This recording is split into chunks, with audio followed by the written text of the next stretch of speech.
और चलिए अब शुरू करते हैं खबरों का सबसे तेज विश्लेषण। खबर 1 मिनट। यूपी में कोरोना दम तोड़ रहा है। सीएम योगी के प्रयासों का असर साफ तौर पर दिख रहा है। टेस्ट, ट्रीट और ट्रेस के फॉर्मूले के साथ वैक्सीनेशन के जरिए कोरोना को यूपी में मात दिया जा रहा है। यूपी के 11 जिले कोरोना से मुक्त हो गए हैं। वहीं यूपी के 53 जिलों में आज कोविड के 0 केस आए हैं। उत्तर प्रदेश में 22 जिलों में सिंगल डिजिट में कोविड के केस सामने आए। यूपी में 24 घंटे में महज 33 केस आए हैं। इस समय यूपी में एक्टिव केस 857 है। वहीं यूपी में अब तक नए 209 ऑक्सीजन प्लांट एक्टिव हैं। देश में कई ऐसे प्रदेश हैं जहां कोविड के मामले में उम्मीद के मुताबिक सफलता नहीं मिली है, लेकिन यूपी में आंकड़े बता रहे हैं कि कोरोना काबू में है और बहुत जल्द स्थिति और भी बेहतर हो जाएगी। प्रदेश में केवल 33 नए मामले आए हैं और कुल जो मामले हैं उनकी संख्या भी 1000 से घट गई है। अब ये जैसे मैंने बताया, जो 3T के फार्मूले में जो टेस्ट की संख्या जो है वो घटाई नहीं जा रही है, इसके बावजूद के केवल 33 नए मामले आए हैं। कांग्रेस के पूर्व अध्यक्ष राहुल गांधी ट्रैक्टर पर बैठकर संसद भवन पहुंचे। राहुल गांधी ने आंदोलन कर रहे किसानों का समर्थन करते हुए ट्रैक्टर पर संसद कूच किया। लंबे वक्त से किसान कृषि कानूनों के खिलाफ आंदोलन कर रहे हैं। पुलिस ने कोविड प्रोटोकॉल के उल्लंघन के चलते कई कांग्रेस नेताओं पर केस दर्ज किया है। किसान लगातार सरकार से कृषि कानूनों को वापस लेने की मांग कर रहे हैं। हम जो किसानों का मैसेज है उसको हम पार्लियामेंट तक लाए हैं। पार्लियामेंट में इसके बारे में चर्चा नहीं करने देते हैं, किसानों को दबा रहे हैं, हिंदुस्तान के सब किसानों को दबा रहे हैं, इसलिए हम यहाँ ट्रैक्टर पे आए हैं। मैं किसानों का मैसेज देना चाहता हूँ, ये किसानों का मैसेज है, इसीलिए मैं इसको यहाँ लाया हूँ। ये किसानों के फायदे के लिए नहीं है कानून और इन कानून को वापस लेना पड़ेगा। किसानों के खिलाफ कुछ नहीं हुआ, किसान बिल्कुल खुश हैं। वो जो बाहर बैठे हुए हैं वो आतंकवादी हैं। सरकार के मुताबिक तो ये हो रहा है, मगर रियलिटी है कि जो किसानों का है उनसे छीना जा रहा है। विधानसभा चुनाव पास आते ही यूपी में ब्राह्मण वोटर्स पर हर राजनीतिक दल की नजर है। आज प्रयागराज में बीएसपी का ब्राह्मण सम्मेलन हुआ। बीएसपी के महासचिव सतीश मिश्रा ने सम्मेलन की अगुवाई की। सतीश मिश्रा ने बीजेपी और सपा पर जमकर निशाना साधा। हम लोग ब्राह्मण समाज को जोड़ने की बात करें। हम लोग भगवान की परशुराम के वंशज हैं और हम लोग जो हैं ब्राह्मण समाज के ऊपर जो उत्पीड़न हो रहा है उसको हम लोग ये खाली दिखावे का काम, जैसा कि वो कह तो रहे 2 साल से और कह रहे थे कि 6 महीने में हम लगा देंगे। क्या समाजवादी पार्टी ने ऐसा कुछ किया? अब समाजवादी पार्टी खाली ढोंग करने का काम कर रही है। उसके बाद अब कुछ बचा नहीं है। उनको पता लगा अचानक से उनकी ज़मीन खिसक गई है, वो तीसरे चौथे नंबर पे पहुंच गए हैं, इसलिए वो इस तरह की बातें करें। लेकिन ब्राह्मण समाज बुद्धिमान होता है। उत्तराखंड में नेता प्रतिपक्ष का पद संभालने के बाद आज प्रीतम सिंह ने प्रेस कॉन्फ्रेंस की, जिसमें उन्होंने दावा किया कि 2022 का चुनाव कांग्रेस जीतेगी। वहीं कांग्रेस के चेहरे के सवाल पर प्रीतम सिंह ने उल्टा पत्रकारों से पूछा कि क्या मेरा चेहरा खराब है? आप लोग चेहरे पर मत जाइए। और कहीं पर भी कोई बात नहीं है। कांग्रेस का एक साथी इस सूबे के अंदर कांग्रेस की वापसी के लिए संघर्ष करने का काम करे। आपने कहा कि सदन की अवधि कम है। सदन की अवधि कम जरूर होगी, लेकिन सड़क की अवधि कम नहीं है। हम सड़क पर उतर करके भाजपा को जो है रास्ता दिखाने का काम करेंगे और संघर्ष करने का काम करेंगे। चेहरा मेरा खराब है?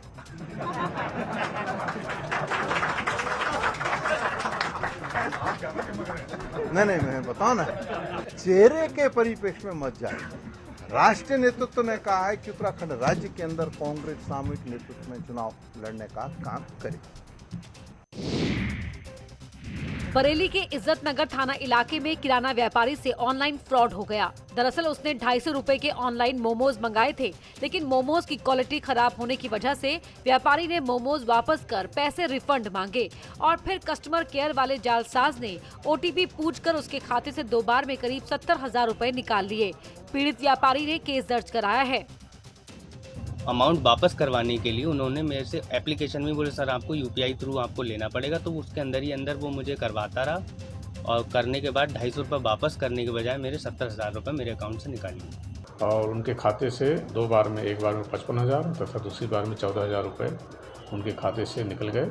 इस संबंध में उनसे तहरीर प्राप्त करके थाना इज्जत नगर में अभियोग पंजीकृत किया गया है तथा इसकी विवेचना की जा रही है। शीघ्र ही हम इसको जो है पता रसी करके जिस व्यक्ति के खाते में पैसा गया या जिसने करी है उसके विरुद्ध शीघ्र ही वैधानिक कार्रवाई करेंगे। करगिल दिवस के मौके पर देश भर में शहीदों को नमन किया जा रहा है। राष्ट्रपति रामनाथ कोविंद ने जम्मू कश्मीर के बारामूला वॉर मेमोरियल में शहीदों को श्रद्धांजलि दी। वहीं दिल्ली में रक्षा मंत्री राजनाथ सिंह ने वॉर मेमोरियल पर जाकर शहीदों को श्रद्धांजलि दी। साथ ही तीनों सेना अध्यक्षों ने भी शहीदों को नमन किया। करगिल दिवस पर प्रधानमंत्री मोदी ने ट्वीट करके लिखा कि हम उनके बलिदानों को याद करते हैं, हम उनकी वीरता को याद करते हैं। आज करगिल विजय दिवस पर हम उन सभी को श्रद्धांजलि देते हैं जिन्होंने हमारे देश की रक्षा करते हुए करगिल में अपनी जान गंवाई। उनकी बहादुरी हमें हर एक दिन प्रेरित करती है। वहीं करगिल विजय दिवस के मौके पर सीएम योगी ने लखनऊ में शहीदों को श्रद्धांजलि दी।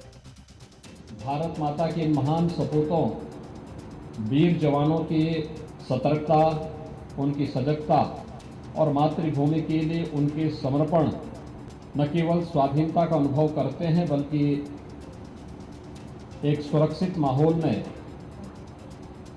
चैन की नींद भी व्यतीत करते हैं और चैन से अपना गुजर बसर भी करते हैं। ग्रेटर नोएडा के थाना बीटा 2 और नॉलेज पार्क पुलिस ने सुंदर भाटी गैंग सदस्य नवीन भाटी और उसके भाई प्रवीण भाटी की करीब 1 करोड़ 90 लाख की संपत्ति कुर्क की है। पुलिस ने ये कार्रवाई गैंगस्टर एक्ट के तहत की है। नवीन और प्रवीण भाटी गैंगस्टर सिंगराज भाटी के भतीजे हैं। पुलिस ने बताया कि ये प्रॉपर्टी दोनों भाइयों ने काली कमाई से अर्जित की थी। कुख्यात माफिया सिंगराज के भतीजे नवीन भाटी और प्रवीण भाटी के 2 फ्लैट जो गोल्फ गार्डेनिया सोसाइटी में है, उनको आज 14(1) गैंगस्टर अधिनियम के तहत कुर्क किया गया है। इसकी कीमत 1 करोड़ 90 लाख है। पूर्व में भी इन अभियुक्तों का एक फ्लैट कुर्क किया गया था जिसकी कीमत लगभग 2 करोड़ थी। ये सुंदर भाटी गैंग के सक्रिय सदस्य हैं। माफियाओं के विरुद्ध कार्रवाई इसी प्रकार आगे भी की जाती रहेगी। आज सावन का पहला सोमवार है। सुबह से ही भक्तों की भीड़ से मंदिरों पर उमड़ रही है। बाबा भोलेनाथ की पूजा अर्चना के लिए लोग अलग अलग जगहों से मंदिरों पर पहुंच रहे हैं। आपको 8 शहरों की तस्वीरें दिखा रहे हैं जहां भक्त भोले बाबा की पूजा कर रहे हैं। शिवनगरी काशी में आप ये देख सकते हैं सावन के पहले सोमवार में भक्त जो मंदिर है वो किस तरीके से जलाभिषेक कर रहे हैं। न केवल जलाभिषेक बल्कि ये देखिए जो डमरू की टीम है वो बाबा को कैसे डमरुओं की थाप पर जो है दिखा रही है, खुश कर रही है और बोल बम के नारों के साथ, हर हर महादेव के नारों के साथ ये सभी जलाभिषेक कर जा रहे हैं। गाजियाबाद में भी शिव मंदिरों में भक्तों का तांता लगा हुआ है। सुबह से ही भक्त बम बम भोले करते नजर आए। सावन का पहला सोमवार और भक्तों की लगी है लंबी लंबी कतार। जी हां, हम बात कर रहे हैं गाजियाबाद के प्राचीन विश्वनाथ मठ मंदिर की और आप देख सकते हैं तस्वीरें आपके सामने हैं। जहां तक आपकी नजर जाएगी शिवालय में भोलेनाथ के भक्त आपको नजर आएंगे। एक ब्रेक के लिए रुकेंगे, तुरंत लौटते हैं।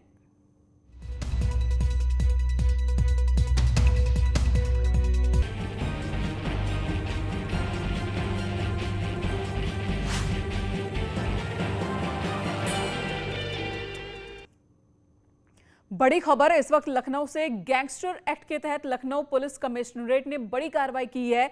पूर्व दर्जा प्राप्त राज्य मंत्री और उसके पिता की संपत्ति कुर्क की गई है। गैंगस्टर एक्ट के तहत यह कार्रवाई हुई। 2 अरब 54 करोड़ की संपत्ति कुर्क हुई है। अजमत अली और उसके बेटे पूर्व राज्य मंत्री मोहम्मद इकबाल की संपत्ति कुर्क हुई है। अपराध और सरकारी संपत्ति पर कब्जा कर बनाई थी इसने संपत्ति, जो प्रशासन ने कुर्क कर ली है। Career institute of medical sciences and hospital कुर्क की गई। Career PG institute of dental sciences भी कुर्क की गई है। इकबाल और उसके परिवार के नाम पर ट्रस्ट की रकम भी जब्त कर ली गई है। आप भी बन सकते हैं एंकर और रिपोर्टर। अगर आप में क्षमता है तो न्यूज़ 18 यूपी उत्तराखंड आपको देगा मौका। आप न्यूज़ एंकर या रिपोर्टर बनना चाहते हैं तो किसी भी विषय पर 1 मिनट का वीडियो बनाइए और हमें भेज दीजिए। इसके लिए आपको करना है कि news18.com/UP_anchor_।